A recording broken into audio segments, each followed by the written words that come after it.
I remember This she guy used will to. block. I remember she used to sit on Big Daddy. Okay, first of all, guys, let me make this clear because I think there are some of you wanakuja kwa comment section na hawaelewi.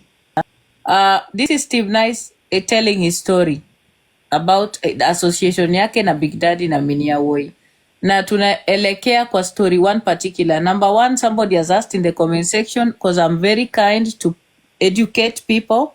Number one, Steve Nice amesema yeye haku approach Minia Woi. Minia Woi alikutana na yeye kwa platform ya na Big Diana, Daddy. ukitaka unaweza mpandisha hapa.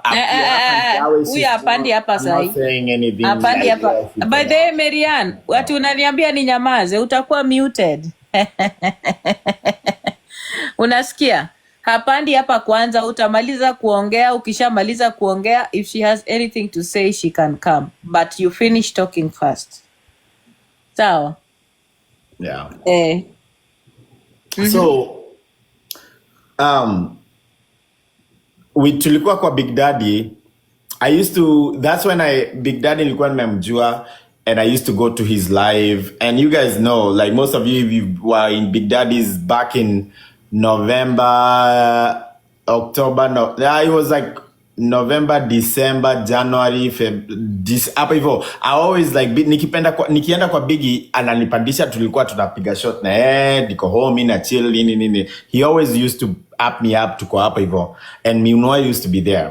Minwoi used to come up there, and there's at least 15 different times ameonyesha matiti yake, ameonyesha like her private parts. I'm just gonna keep it that way because I know people are recording, and she shows us private parts, her boobs and everything. Like it's out there, imeja, and that's her personal preference. Whatever she wants to do, it's her own.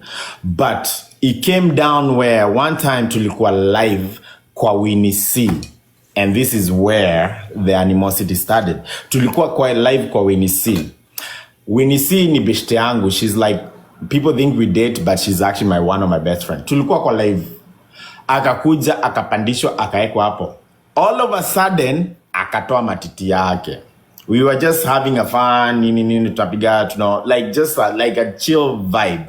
Akatoa matiti. Mimi nikamuuliza, and this is where the animosity started. Nikamuuliza, like, Minwoi, seriously, don't you respect yourself? Why do you have to show your everything on live camera? Don't you not respect, like have this self-respect? Hapa niliambia Steve, usini address. First of all, we unaleo kienda kazini. That was the first time she said that. Usini address. First of all, unalewanga ukienda kazini. Sijui nini. Hapo akadropiwa na Winnie, because Winnie will never let somebody address me akiwa kwa live yake. And that's where it started. And from there, she would say stuff and I would just respond. Akaanza kusema, Steve, sijui wewe unakunywanga, sijui unaenda kazi umelewa, sijui nini, sijui ati layover yenyu mkiwa Mexico ati it's 10 hours. Minwoi, you have no idea. Like you think you know me, but you have zero. Like I swear to you, you have zero knowledge of me or my work or how my rules work. Just because you used to work for an airline that is so different from my airline. Diana, mimi niko na job yangu. Do you think wewe na mimi job zetu ziko na same rules? Do you think Diana, wewe ati kwenye wanawaambia muende 6 am, kwetu wanatuambia tuende 6 am?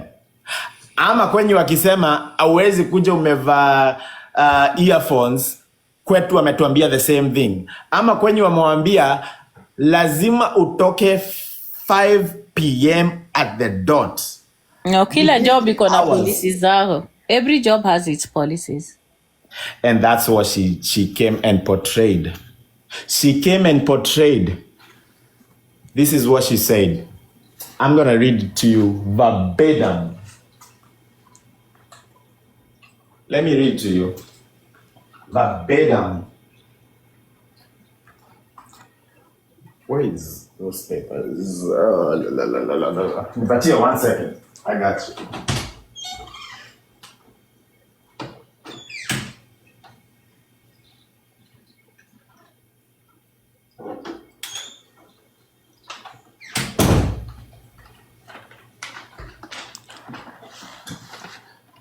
And this is, I'm just. Kuna hizo paper, kwani? Hold on 1 second. Give me 1 second. Ongea Diana before ni come. Wacha niaziangalie ziko hapa mahali. Moderators wako kuna na sijui Don King anasumbuana na wewe hapo kwa platform. Kwani mods wako hawako? Mimi sikuanga na Don King. Matiti 16 unasumbuana na Steve kwa nini hapo kwa comment section? Don King, guys, why can't we just be chilled on the comment section and we listen to what nani nani anasema kitu? Don King anabrutana na wewe hapa kwa comment section. Manini? Matiti 16. Sijui shida ina nini bwana. Basi si ukae tu pole kama unataka kwa platform. You don't need to. Wachana yeye. You know what? You are using your own data to come here, listen to me, and unitukane kwa live yangu. Kama umekuja kunitukana kwa live yangu, think about it. Unatumia data yako kutukana mtu kwa live yake. Who's losing at that point? Twende, don't be distracted. Achana naye. Twende. Aya. Let me read it to you. Yeah, listen. Yes. This is a letter. In the airline industry, we have, it's in the United States. Each job, Diana pia kwako job, everybody in the US, each job has a hotline. It's called a hotline, where you can call and make a concern, like make basically like unaweza piga simu useme kitu umeona like it's like need to be addressed. Like inaweza kuwa ni kama tuende tuseme umeenda a grocery store and umeona ai huku hivi kila saa naenda huku maji imemwagika chini. Watu wanaweza umia. You can call this hotline and be like, hey, niaje, there is always water on aisle 7. Same thing, you can go to a law firm, you can go to anywhere. There is always, ni kama ile kitu naweza jaza, how did we do? What can we do better? What's your concern? In the airline industry, we have something called a hotline. Anybody can call a phone, apige simu hivi. Kwani kumeandaje?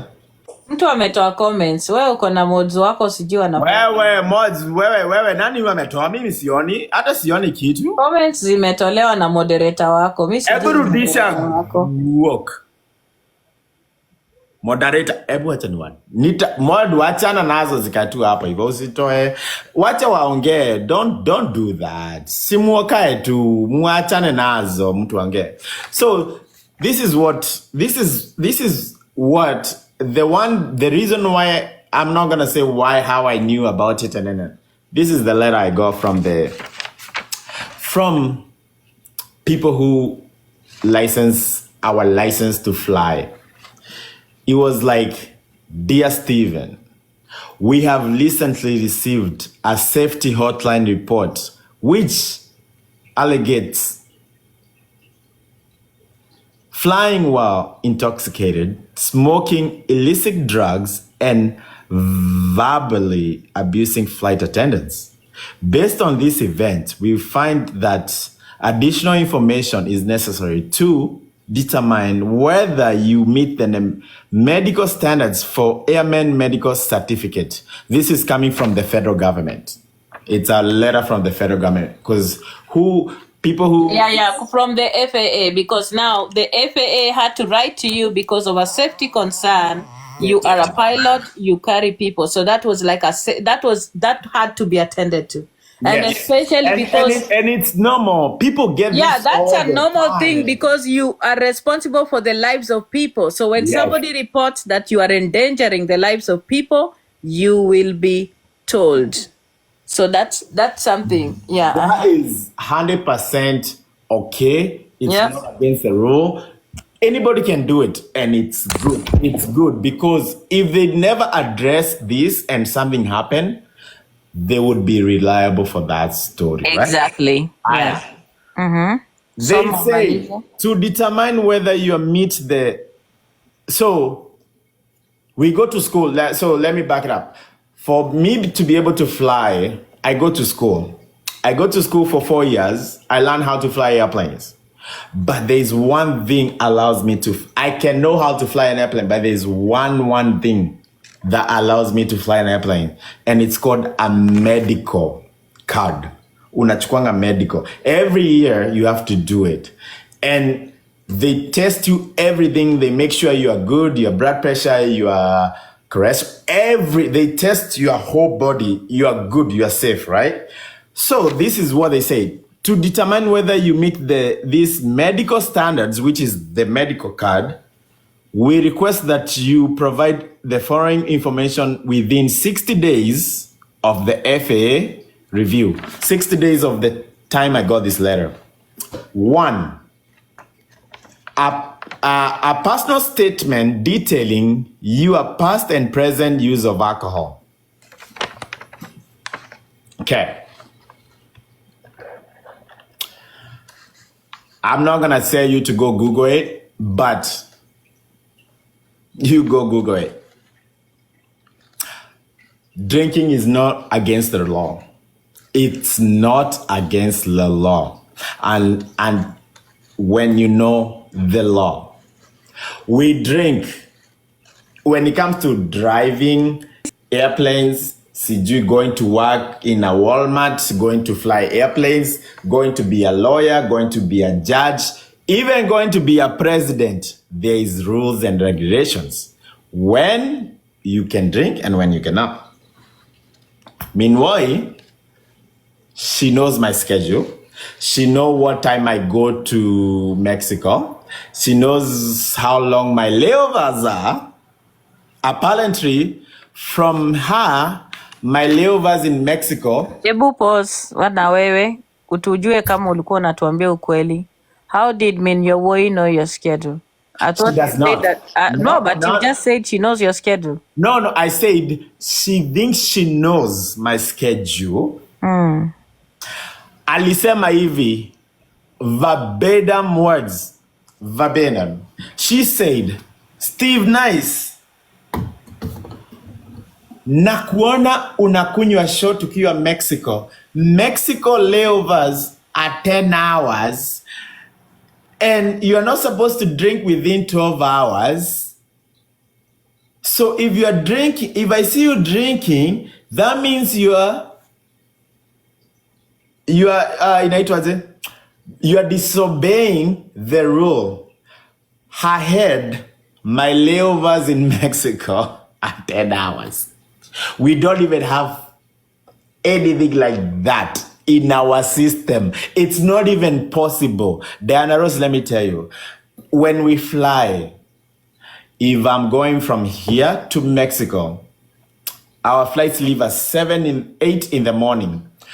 I have to show up at 6 in the morning. My duty is 8 hours.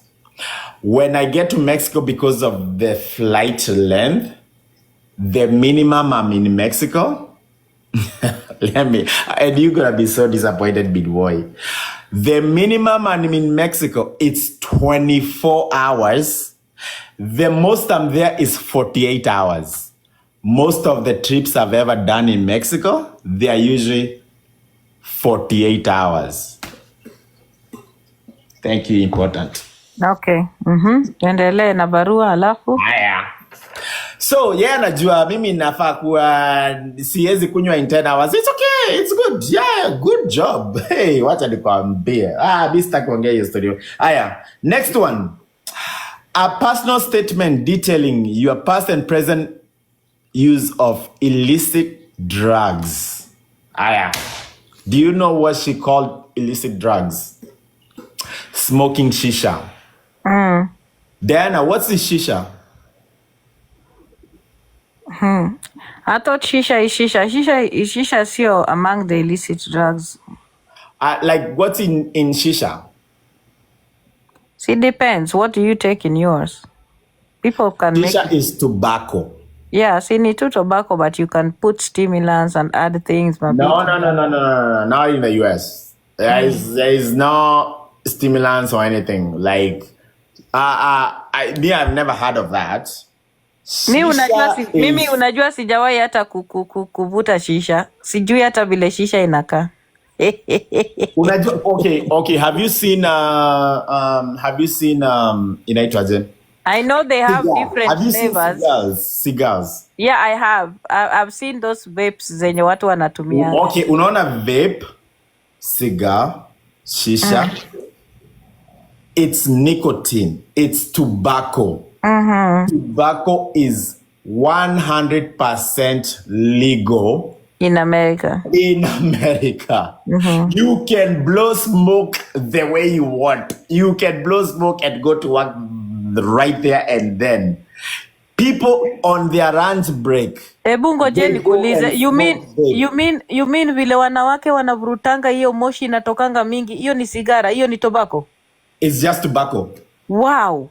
Yeah, All that ni kama smoke. kuvuta cigarette. It's like smoking cigarettes. All that smoke. Yes. Gosh, that's dangerous. That's dangerous for you for Yeah, your health. like it's a but lot it's for me. not- Mi unajua nilikuwa nafikiria tu ni kama vapor inatokanga tu, like, you know, like I didn't think that it was all tobacco. To It's be honest, tobacco. mimi sijui anything about shisha. I've never even had shisha. Hiyo ni I'm learning. tobacco. It's just tobacco that it's a different way of smoking tobacco. Okay. Okay, if you go to Middle East, watu wameishi Dubai, if you're in Dubai, Kenya, kwani shisha, hebu niwaulize, mnakumbuka Kenya shisha ikibaniwa? Watu walikuwa na smoke shisha kama ni kukunywa maji. Because it's just tobacco, it give you like this. Does It's it like a have cigarette, anything? like Does a- it have anything? Does it have anything that vaporizes it? Is anything? Does it work like maybe like a vaporizer? Me honestly, mimi siwezi kuambia story mob za vape. Like Like vapor, like a vaporizer, It you know give you the way. like a head rush. Ni kama Oh, okay. cigarettes. It's Oh, like yeah. Oh, it's okay, the okay. equivalent. Let me tell you, it's the equivalent of like wewe unachukua shot ya tequila or vodka, whatever drink you enjoy. Si ndio umepiga hiyo shot. It give you the highness. It's the same thing. Some people don't drink, they just smoke. Or ama upige shot ya caffeine. Like, have you done Oh, an someone has espresso? already explained to me that the water in it gives the water in Yeah, it so gives the okay, thank you. There's unaiweka juu, there's water, and then you smoke. The vape comes, the heat goes down. Ukivuta through the pipe, cause makaa iko juu, it goes through the vape, inaenda kwa maji, like, and then it comes through a steam, and then it comes to your pipe, and then you smoke it out. Oh, okay. 100% legal. Okay, so it's okay. Let's continue. I've got yeah. it. Alafu Okay. akasema. Akasema illicit drugs. That's illicit drugs. Thank you, important. And then the next one was a personal statement regarding the allegation of verbally abusing flight attendants. Eh. Kwani you abused flight attendants, Steve? You abused them where? You abused them on phone or on live kwa TikTok? Minwoi, according to her, she's a flight attendant. And because I addressed her and I told her you should have self-respect, you should not be showing your... Wait.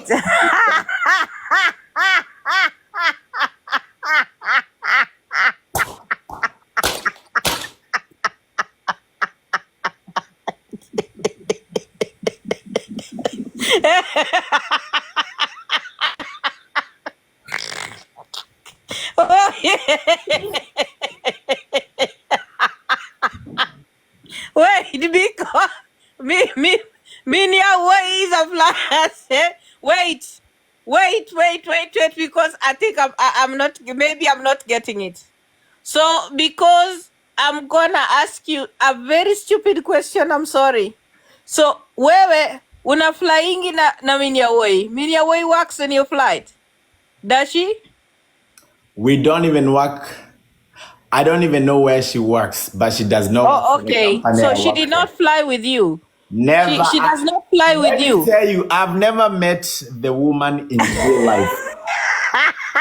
So wait. So because she calls herself a flight attendant, na wewe mlikorofishana na yeye Yep. in one, so yeye akajirepresent hapo kama the flight attendant. Look what it says. Abuse flight attendant. Let me tell you, when it comes to federal government, when you give false information, alafu unajulikana we ni nani, it's a felony. Oh my God, is she okay? Hiyo tusiangalia. What the heck? What the heck? What the heck? What the heck? What the hell? Let me tell you, US unaweza chomea mtu na Wakenya wanapenda kuchomeana, but let me tell you, ukichomea mtu, please tumia akili kidogo, the real fucking thing, because if it's not the real, I swear ni kama uchukue mawe uende urushe polisi uishe hivyo, umejitania. I swear to God. But moving on. So they were like, hey, we need a personal statement regarding the allegation of verbally abusing flight attendants. I was like, I abuse flight attendants. Demwangu the flight attendants. I don't even know who I now abuse. My neighbors upstairs, they're flight attendants. I have at least 100 flight attendants on my phone. Like, we hang out. Hata tulikuwa nao leo, tulikuwa tunacheza golf now. So I was like, oh, haya tuendelee. Okay. So that was the 3 allegations. Sawa. Those was. I was like, okay, it's okay. She did a safety concern. Yes. Mali alijichomea. A hotline is a phone where it's anonymous. Anybody can report you without knowing who did. Now watakufanya investigation without knowing who did it, right? Because it's anonymous. Let me tell you what she did. Na nitakwambia hapa me because I like it's you came in here and said. So what she did, she went, reported me for those allegations, right? Alafu akakuja live. When you report this, I've never even had anybody get reported, but I guess that's the process. Ukienda report, they give you a reference number, confirmation number. She came on live. Akasema, wacha nikuambie nyinyi guys. Acha kwanza niweke hii kitu. Huyu Steve, nice. Kiparango, tosi juu nini? Nimemureport kazi yake ni kuvuta smoke, blowing smoke, drinking when layovers, when he's supposed to be sleeping and he's drinking over there, and all of a sudden, and abusing. I just reported him to the FAA, and I even have a reference number, and I even have this. He should be contacted by the FAA very soon. Ukajingisha box. Right there. Now, you sold yourself. You told me who reported me. You, yourself, and I. Na ukaonyesha reference number. Ai, usiwahi fanya kitu hii live because people are recording and people share stuff. Ukajiuza. Mimi, you can report me, but say the truth. Always say the truth. And if it's concern safety, 100% say the truth. But if you think you're gonna destroy me because of your own issues and your own jealousy of where I'm at and because of where I've built myself, I swear to God, we have to get to where I'm at. It takes time. And it doesn't take just a report of drinking alcohol, frying while intoxicated, and abusing flight attendants to lose your license. They actually dig and they see and they find out. Tumalizia hapo. Anyway, Sasa before and another, I wanted to ask you something before you continue. I feel like there are some kind of legal issues involved with this. I think on your side, I'm not sure. I don't hiyo know. hatutaongelea, sitaki tuongelee Ndio hiyo. maana nataka kukuambia, if at all you have picked a legal pathway in terms of this particular issue, I think we should be careful how you move on. Because Yes, and that's what I'm because I saying. think the most important thing that you have done is that you have highlighted where your issues began. Yes. And I think moving forward, because these are issues that are related to your job and are related to other things, I feel like you should be very careful with what you say and what you do moving forward. And that's why I was telling you it's not safe for you to engage her. Hata usikue na Mimi ego. hata simutaki I think kumwengage wacha ati. tu nikwambie, Yeah, go naweza ahead. kukuambia, I think this is one person you should block on all social media platforms. And Mtu hata aliniblock. akiongea kwa I blocked her on this. Mimi hata nimemuona hapa hivi, I akiongea didn't even know ati. hata Nimekuwa akiongea nimeblock. kwa platform yoyote, you should not engage her. And even on your platform, usimuengage. I think you should block her because this is a person mwenye ukimwangalia na vile ana behave, this is an unhinged person. A person that is unhinged does not understand when to stop. So you really need to be very, very careful with this person because hajui the boundaries, she doesn't know when to stop. And then the worst bit about it all is that she does not, ni kichwa pomblo. Ni kama unaona mtu mwenye hakuna kitu katikati between her ears. She doesn't understand how the law works. She doesn't understand the legal ramifications of the things that she has done, especially kutuma hizo nudes. Yeah. So unafaa kuelewa mtu ambaye ako hana akili, unasikia? Yeah. Ni mtu ambaye hajui when to stop. So please just make sure you block her everywhere.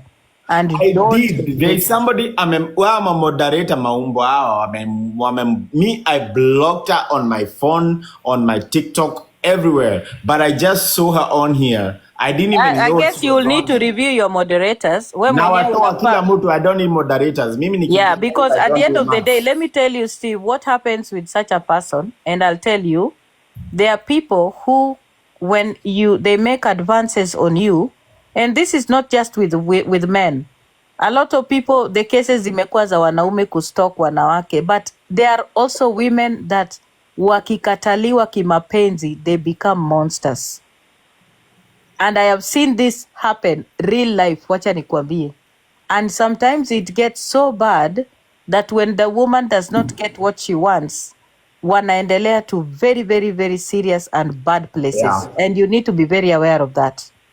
I don't think you see this thing the way I see it, because me, I see a person who is not willing to accept that amekataliwa, and a person, unaona ule mtu mwenye anafikiria yeye ni mrembo sana in the room. Yeah. Ushawahi kuona mtu mwenye anafikiria she's so beautiful and she should be loved and she should be accepted by everybody. Yeah.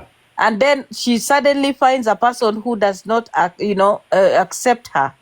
So anakuwa na obsession, alafu anakuwa na stalking tendencies. And in fact, even yeye kukuja hapa, this is kind of stalking, and the way she keeps on talking all over the place about you, that is very, very dangerous. Unaona, nimekuwa nikiona huyu mwanamke, hata kuna siku mimi alinijaribu, ananiambia eti atanishtaki kwa kazi, ati atanishtaki kwa immigration. Nikamwambia mimi sio Steve Nice. Mimi Alipigia hadi watu, mimi niko na kuma ya chuma. Mimi kuma yangu ni ya chuma. Mimi hata wanawake wangapi wamenijaribu hapa Amerika ati kunishtaki immigration na nini. Mimi, you don't come for me like that.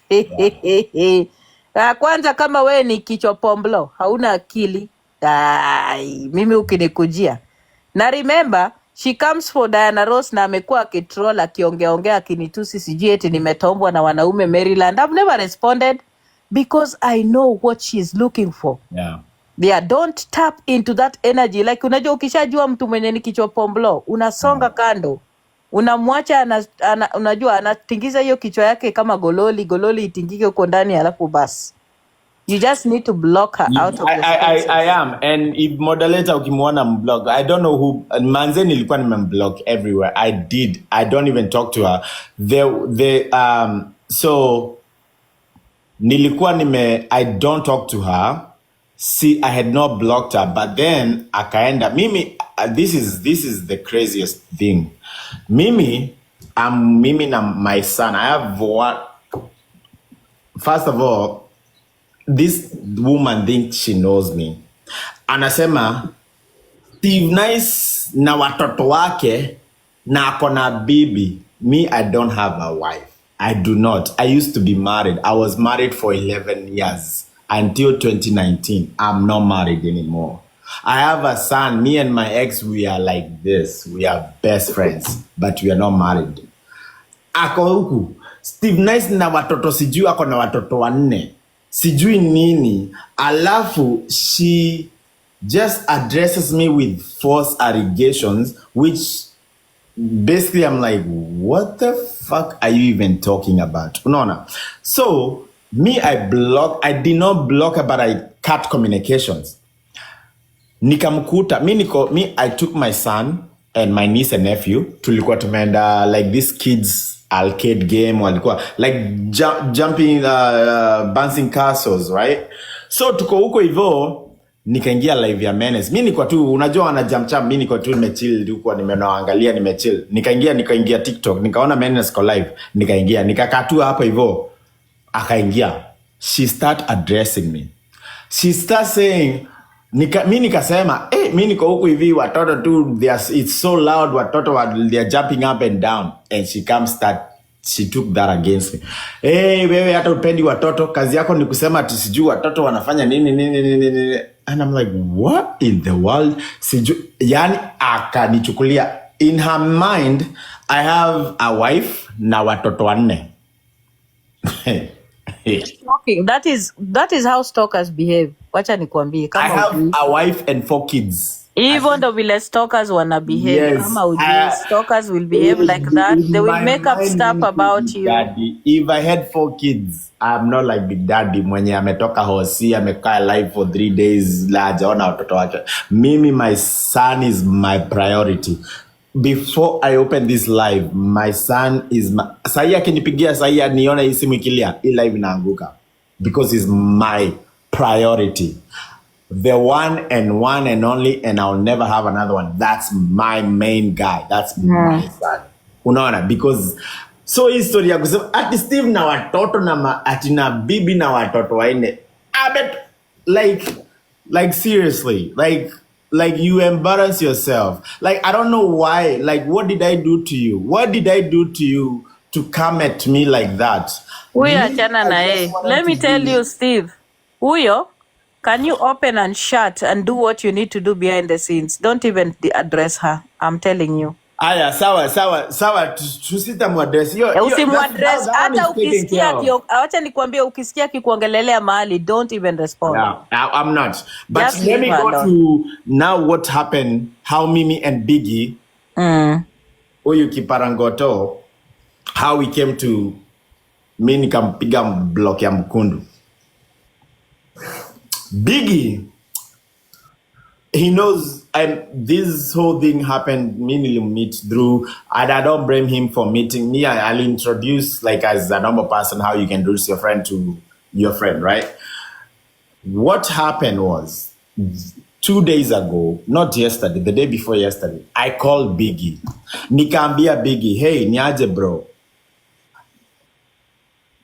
can you go back to when I met this woman on your live? Nikamwambia, and listen to this carefully because Biggie aladanganya. I told him, sikuwa najua, mimi nilikuwa nimekaa pale kwa couch nampigia simu because I was doing a report. And nikampigia simu kama, hey, niaje? Hey, uko aje? Hata nilimuuliza, umemaliza kuaddress watu? Because alikuwa ameaddress watu in the morning akiaddress Nyako.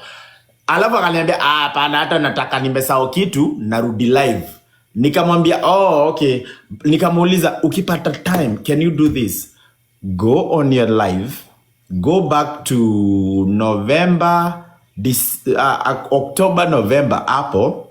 I want you to send me the download of live ya hiyo siku when I met this woman, because when I'm doing my report, I want to show when I met her and how I met this woman. Na nikamwambia, I think that day alikuwa amevaa ile dress yake ya red. Big Daddy, as a stupid man, he never mutes. And he does that on purpose, I came to find out. Watu walikuwa nanisikia, wanasikia what I'm talking because amenieka speakerphone na ameeka hivi. Watu walisikia, but they did not hear everything. They had bits and pieces of what I said. Unaona? Mimi akaniambia, okay sawa, nikitoka live, akaniambia, hata nakumbuka, umesema hiyo dress red. I actually remember, I think alinitumianga kitu hiyo siku.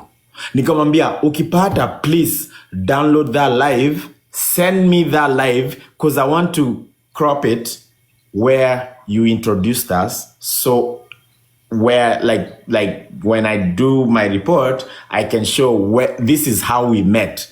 Hey, Steve, huyu anaitwa huyu, we met on a live with over 1,000 people. Sawa.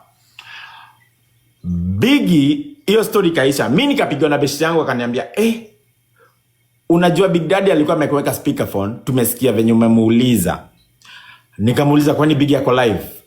Yako live. Nikaingia na studio yangu kuangalia, nikaona Minwoi ameandika, Steve wewe sijui nini, if you want to ask me anything, come talk to me.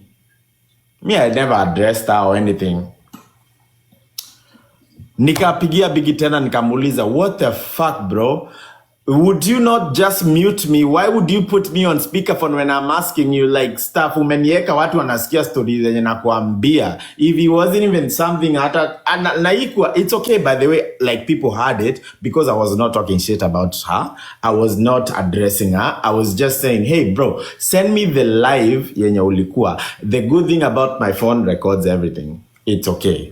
So me, I'm not too worried. I record, my phone will record, and you get to know people. You have to push record before you call them because kinaweza kuja kikurambe. Sawa. Biggie nikampasha aka hang up. Hiyo story aka hang up nikamwacha. Whatever. Fuck you, man. Then mimi nimeka couch akapandisha. Sonkei alikuwa huko.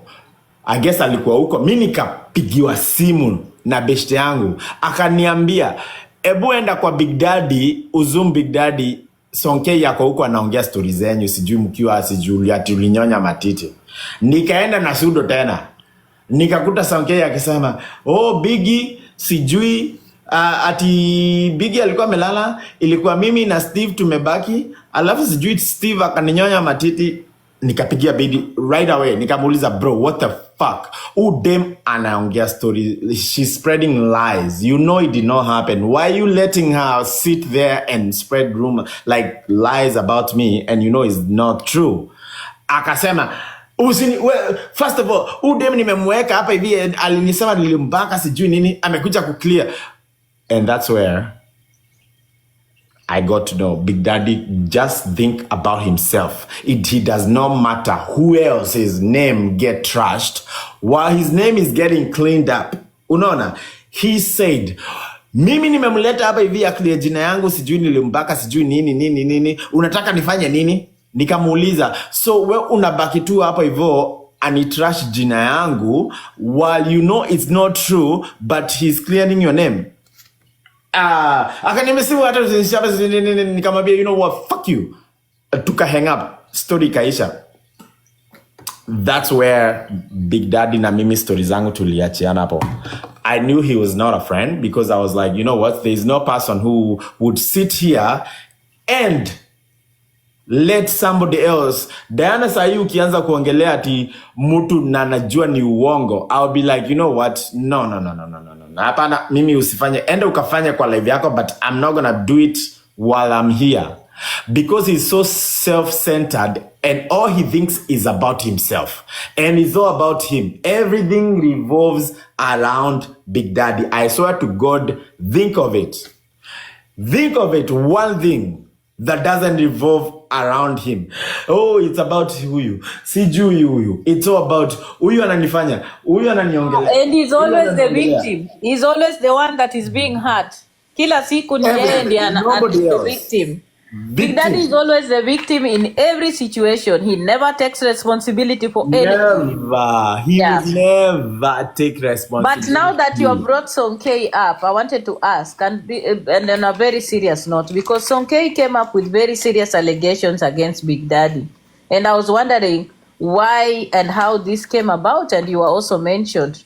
Was there a point where Big Daddy, wewe na Dama na Sonke mlilala pamoja kwa nyumba moja? So, mimi nilikuwa home. Biggie anaishi, when he was here, he lives kind of far away, like 45 minutes. So he used to call me and be like, hey, manzes, he was so far. Mimi nilimpigia ni aje uko aje, si hata nakupeleka tena mimi manze huku kumeboeka, cause I live like 15 minutes from downtown Seattle. Biggie lives about 40 minutes from downtown Seattle. So ananiambia, manze unajua huku umeboeka, hebu nichukulie Uber nikuje tupige, at least nikuje huko, Dama ako job. I swear, namuuliza nipatie address, namchukulia Uber. I fucking take an Uber. Inani cost almost $80 from his house, inamuleta huku kwangu. Tunachukuana, that day tukaenda club ya Wakenya. Let me actually tell you this story. We went to this club in ya Wakenya. I'm not going to mention the name. We went there, it was Mimi, Big Daddy, na jamaa mwingine akashow up. And then, I swear mimi sikuwa najua Sonke ni nani. Mi hata sikuwahi nimemumit. Sikuwa najua Samimata ni nani. Niliwajua hiyo siku. I only knew Big Daddy na beshte yangu mwingine hapo. All of a sudden, Sonke akashow up. Akaniambia, huyu ni Sonke. Ile ni ile siku alikuwa na kisiana hapo hivyo tukiwa kwa tebo hivi na waficha live yake ndio isianguke na ifiche hivi. I didn't even know who this fuck Sonke was. That was the first ever time. Ile kitu Sonke na Big Daddy walikuwa na kisiana. Yes. Okay. Mimi walikuwa na kisiana, naambia Big Daddy, live yako itaangushwa. Naficha live yake. Ngoja, moderators wako, hebu mutini huyu Testosterone please. Anakuja na matusi hapa. Moderators wa huyu Testosterone sessions akuwe block. Acha nikuweke. Asante. Si mnaona nyinyi ndio mnafanya na kwa moderator alafu mtaanza kulia. Asante. Thank you. Endelea. So when we went there to that club, Sonke akakuja. They were all over each other. It was not a one-way street ati huyu alikuwa anataka huyu ama huyu. Wote ilikuwa behind the cameras. It was just touching and doing all kind of shit. It was let them not fool you. Sijui nini. They were all over each other. Well, you know Big Daddy what he has, how he is. Na Sonke, She wanted that whole, na yeye alikuwa anaenda hata anafungua live yake ndio watu waone wako na Big Daddy. She wanted that, I guess she wanted the fame or whatever, the crowd, whatever she was, alikuwa anataka hiyo. So they were all over each other. Mimi tukiwa hapa nao, nawaambia guy, hii live yenu itaangusha mnakisiana. Mimi nafunika live yao. Mimi siko ati nawafunika ndio wakisiana. What the fuck? Do I give a fuck? Nilikuwa naambia Big Daddy, account yako itaangushwa. Na ificha hivi. Sawa? So that's the first time I met Sonke. From there, we ended up going to Ashisha. We came here. Afterwards, ikifungwa tukakuja home. Mimi nikawambia Big Daddy was alikuwa best yangu. He was out of town. I've known the guy, do TikTok. Ameboeka huku Seattle. It's December. Nikamwambia kuja home. That was December 24th. I'll never forget. Ndio tulikuja hapa. Now, when we came here, tulienda live. Everything that happened on this house, it was on live. Tulikuwa na akina Geoffrey comedian na akina Daisy, wote walikuwa live. Hiyo story ati tulikuwa tumeka, we were actually sitting here. I was like, Sonke, nikamdea. I was like, tulikuwa of course we were drunk. It was December. We were like, hey Sonke, I'm gonna dare you $50. Onyesha akina Geoffrey matiti yako. I joked about it. Akasema nipatie. Nilikuwa na cash. Nikasema ndio hii. There was nowhere in my fucking, I swear to God, there was nowhere ati mimi nilienda ati kumnyonya. No. I said it on live and people were there. I was like, I dare you. Akasema, okay sawa. Akafanya nusu. Hata nobody saw it. Alafu, nobody even saw it. Akasema, nipatie. Okay. Mimi na Dama tulikuwa. It was mimi, Sonke na Dama. Of course, sisi cause alifanya hivi tuliona. Because of the camera angle, I don't think people saw it. But sisi tuliona. Dama akasema, mimi tumeona, lazima mpatie hiyo pesa. Ndio tuligombana, nikamwambia hapana si nini. But I ended up giving her the $50. But there was nothing to do at it tulinyonyana. It was never. It was on live. Kama mko na hizo recording kuze now, it was live. I dared her. It was a joke. It was nothing serious. So at what point did between the club ndio Sonke alianza kusema Big Daddy alikuwa anampiga akamburuta weave? Hiyo story ilitoka wapi? Aya, so tukakuja hapa and then in your story, okay, to fast forward, we were here, Biggie akalala. Mnakumbuka hiyo story ati Biggie Dama akaenda akamweka kidole matako hivi, but he never did. He just went alimgonga tu na ngumi hivi, jamaa akaamuka. He never did like anything. Ilikuwa tu chocha tulisema hiyo, but he never actually did. Alafu the reason why fast forward Dama na Biggie walikosana is because Sonke alikuja akasema ati venye hiyo siku Biggie na Dama ati walidinyana na wakavunja kitanda yangu. Kitanda yangu has never been broken, is never. Biggie was just sleeping because he was so tired, so he went lay down, but they never did anything. Unaona? That's why the fallout of Biggie na Dama ilikuja kwa Sonke alikuja kuspread rumors. Kusema ati walidinyana na wakavunja kitanda. While Biggie is just sitting there na hiyo kichwa yake imegongwa hapa hivi anasema ati unaona. But so that day we came here, we slept, and then the next day we woke up, and then when we woke up Sonke tukampeleka kwake. And she wanted to go out. See, tulikuwa tunaenda out again. She was like, oh, nipelekeni kwangu ni change. I'm gonna shower. We go out again. Let me tell you, Big Daddy alisema ati kazi yangu ni kumnunulia pombe. Ati kazi yangu ni kumuitia tu pombe. Can I tell you, I used to get Uber for Big Daddy venye alikuwa naishi North. Anakuja hapa ama tunaenda club. The most I've ever paid a bill for Big Daddy tukiwa club it was $700. $700. I paid the bill. Unamsikia akisema ati kazi yangu ni kumunulia pombe.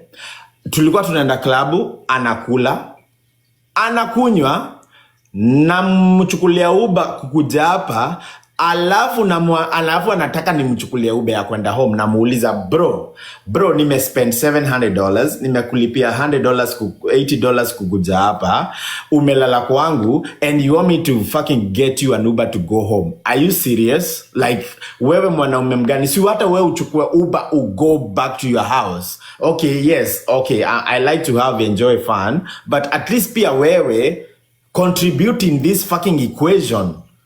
But to him, Steve kazi yake ni kunibaia tu pombe. Unaona? Kunibaia tu pombe. Alafu ananitumia Uber, lakini ati mimi nijitafutie kazi. Do you hear what the fuck that he talks about shit like that? Like, that's so dumb. I mean, so Sonke and Biggie, nothing ever happened. There was no atikubakwa. Nobody slept with anybody. Nobody tried to do anything. Sonke, I think Sonke, she thinks in her own world. And things that happen in her mind, she translates it on the outside. Like, vitu zinaweza fanyika kwa kichwa yake, and she thinks they actually happen in real life. There was nobody who tried to kumbaka. Biggie, wao walikuwa nashikana na nini, but that night in my house, nothing ever happened. Unaona? She's just that person who anaweza jiambia kitu, na she just like makes a story in her mind and she believes it. Same thing with Biggie. Big Daddy played the victim card. In his mind, he becomes the victim, and everything is about him. Everybody is against him, and he's kwa kichwa yake, everybody else is against him, and he does not see his mistakes. He only sees other people's mistakes. Mimi kumwambia, nilichukua Big Daddy on Thursday. I know I'm back and forth, nina jump. I took Big Daddy from na hiyo message, that's where I blocked him. Nilimtumia message nikamwambia, Big Daddy, you went on surgery on Sunday. Ukakaa kwa hosi Monday, Tuesday, Sunday na Monday. Tuesday nikakuja nikakuona, ukadischargiwa. You got discharged about 5 p.m. 5 p.m. Seattle time. 5 p.m. Nikampeleka kwa Joy. Tukakaa hapo hivyo for like an hour. Mimi hata nilikuwa nimezima nikiwa hapo hivyo, I was so tired, I slept. Alafu nikaamuka nikakuja home. That's how I was on Tuesday. Wednesday, Biggie aka-address Nyako. Alafu afternoon ndio aliingia live, ndio nikimpigia, alikuwa ako live ni Ngoja kwanza, wacha nikustopishe kidogo. Ulitoa Big Daddy kwa hospitali? Yes. Alafu ukampeleka, mlikuwa na nani mkitoka hospitali? So mimi I came from Kenya. Nilikuwa Kenya. I've been in Kenya for the last 2 weeks. I got here on Thursday, nikakuja, was home for the next 4 days, nikaka home. Alafu nikasema, by the way, Biggie ako hosi. Nikampigia akaniambia, bado niko hosi. Nikamwambia, okay, nitakuja by 1.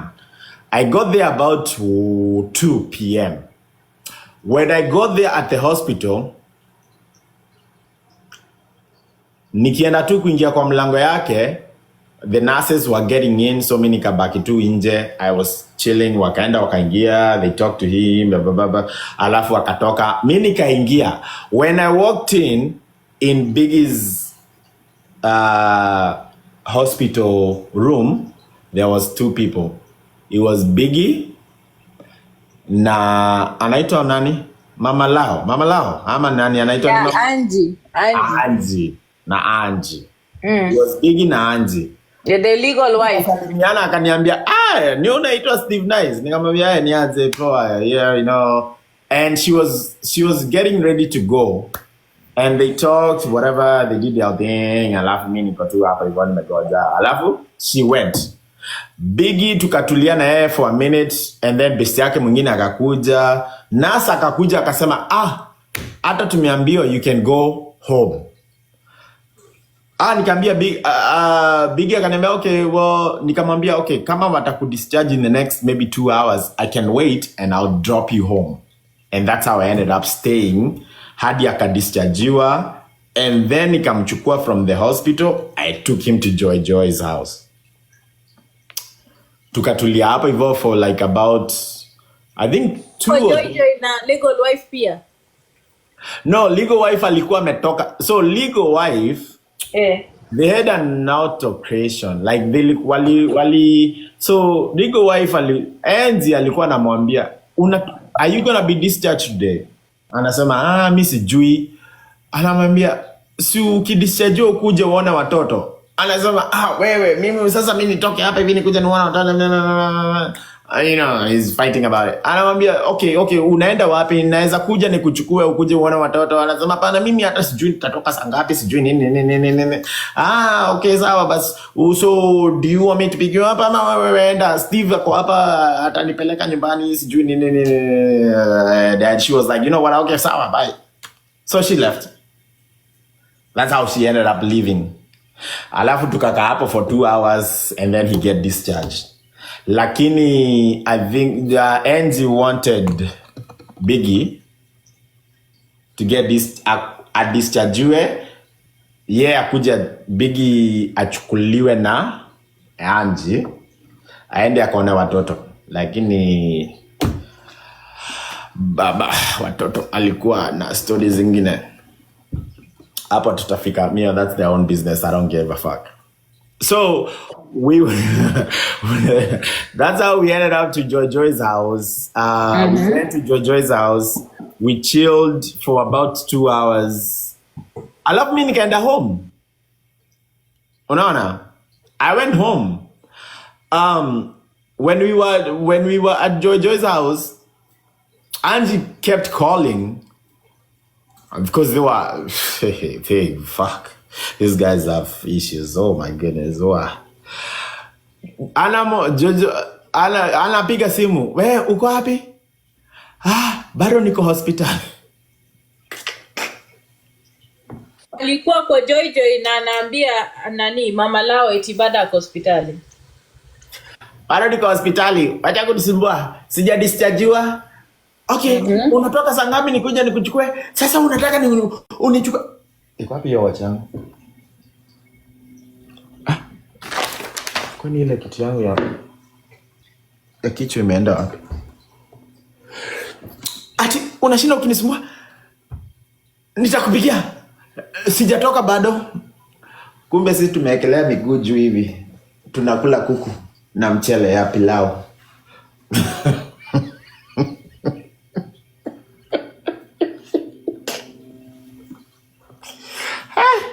Watu buko na nguvu. I swear you guys have energy for days.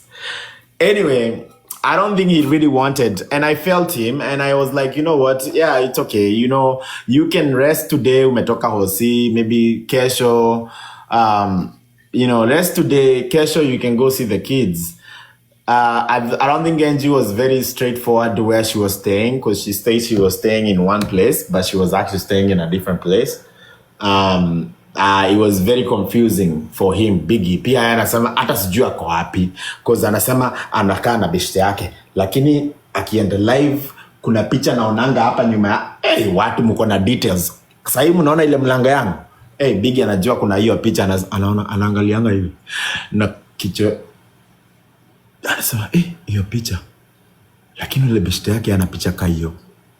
Anaona ile kitu ya blue sijaiona. Watu mko na details. Mimi nilikuwa nasikia video nasema nitakuwa naingia nikiwa bafu. Usitawaitaka kuwa na denga. Yes, she was not very specific where she was staying, because she said she was staying with a friend who they came from Florida to here, but really they were not. No, whatever. So mimi nikamwambia it's okay, you take a rest for the day, kesho unaweza enda. The next day, that's when Biggie went on live, aka-address Nyako. And then afternoon ndio nilimpigia simu akaniambia hata nimesahau kitu niko nataka kuingia live nini, and that's when I was asking for the live recording. And then he was on live for about another 8 hours. That was on Wednesday. Thursday he was on live for another 8 hours. And that's when I sent him a message. That's when I got this message. I called him and I told him, when I asked him for the recording, for that recording ya live yake, nilikamuuliza, and this is Biggie, you need to clarify this because you are not telling the truth and don't paint a bad picture of me. I told you and I asked you, hey, can you do this? Mimi sijui dem ata ni nini. What did I do to her? Can you call her and ask her, what did I do to her to get to this point where she has so much animosity towards me that ameenda job yangu kupatiana false information? I was like, I can be on the other line, nisikie tu anasema, ndio nijue, like, did I provoke her? Did I do something? I did not say recorder or ati sijui. Never. But anyway, let me ask you, why would you want to listen to that? And you know very well you did nothing.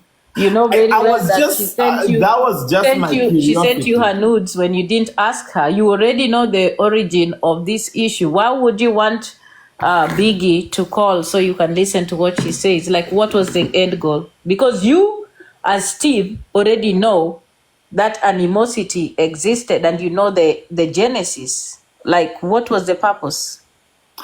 I honestly, it was curiosity. I was like, did I wrong this person? Maybe nilikuwa nimelewa mahali nikamsema kitu sikuwa nakumbuka. Like, did I do something that triggered this woman to get to this point? It was seriously curiosity, and now thinking of it, it was so stupid. But I never wanted Atimini. Like, I don't need her to like, I already know she's the one who reported. That's plenty of evidence. I did not need her to ati aonge aseme ati nimurecord. I wanted to just hear, like, okay, nikama, like, to me it made sense in my head. Now thinking of it, it was very dumb. Unaona, but Biggie is painting a picture where I was like, ulinipigia ukaniambia ni rekodi dem, like, incriminating herself. Like, what would she say to incriminate herself? I already know who she's the one who did this. What else would she say? Me, I just wanted to know, like, did I say something? Like, kuna nini limtrigger to get to this point? Unaona? But now knowing, me thinking of it, in my head, I was like, okay, yeah, maybe I just want to know, like, did I do something?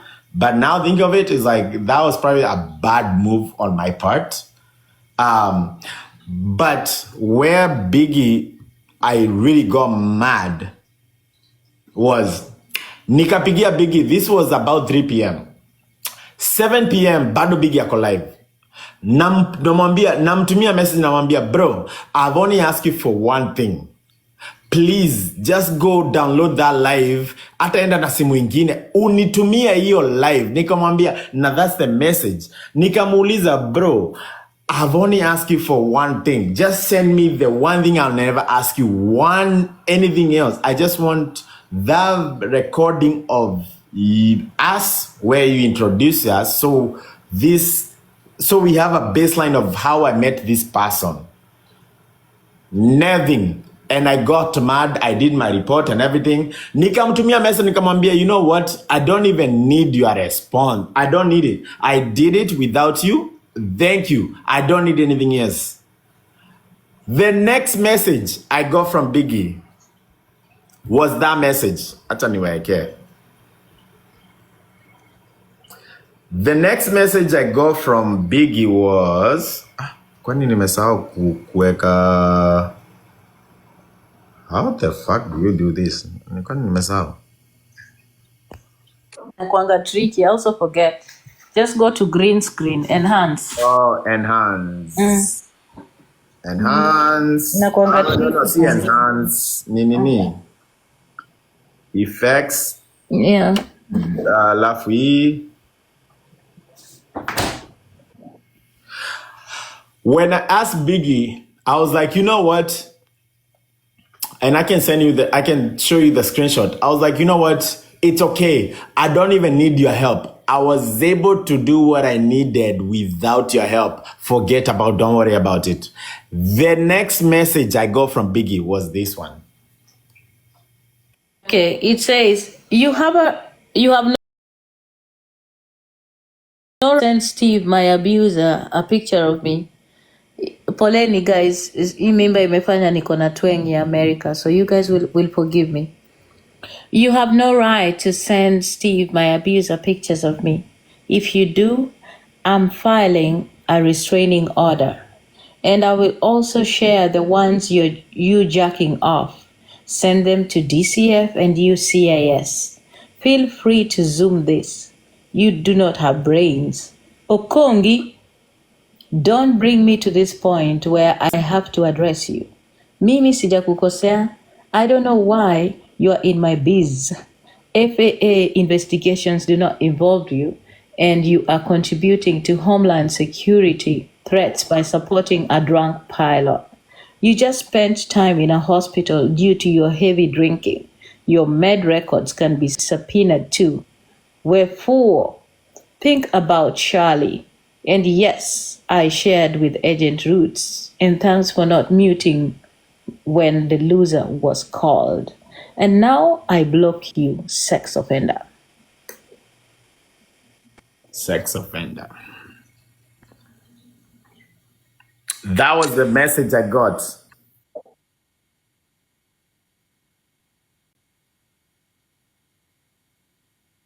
Yep.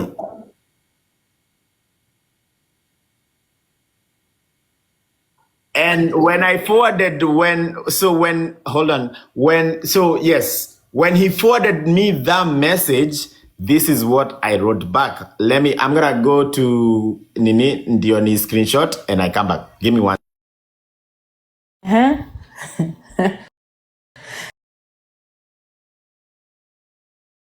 Has no fear of the law in America, calling me Big Daddy. Big Daddy, you can jack off with a woman in America. What the heck? Wait, what do people see in this man? What? You're not scared? Guy. Vitu zenye hata watu, even Americans themselves don't do these things. Haya. After he sent me that message, this is what I sent back. Tell me how this is rude, please.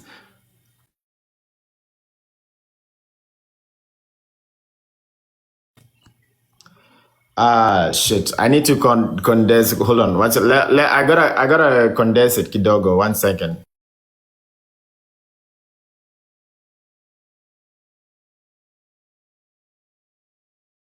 Lakini nani Steve Nice pia kizungu ilipita huko nyuma ya nyumba yao. Unamsikia akisema ati he's got to condense this picture. Gosh. It's cropping, Steve Nice. You crop the picture. You don't condense it. I gotta condense. Check it out. Mimi nilienda group of schools. Hebu niachane na bibi. At least you know what I'm talking about. Itatokea. Soma tu what he said. Soma. Utasonga alafu some. I guess you can see it. So let me read what he says. Shit. Okay. I don't know if you guys gonna hold on. Let me go back to this.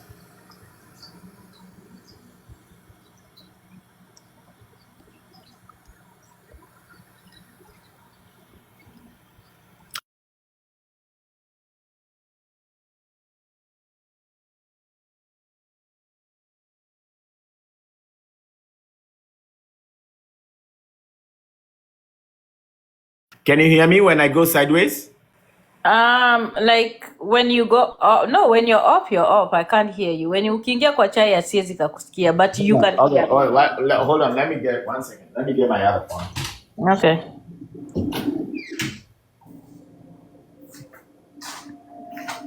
Kumbe ile kitu alikuwa anasema eti alipigia nani simu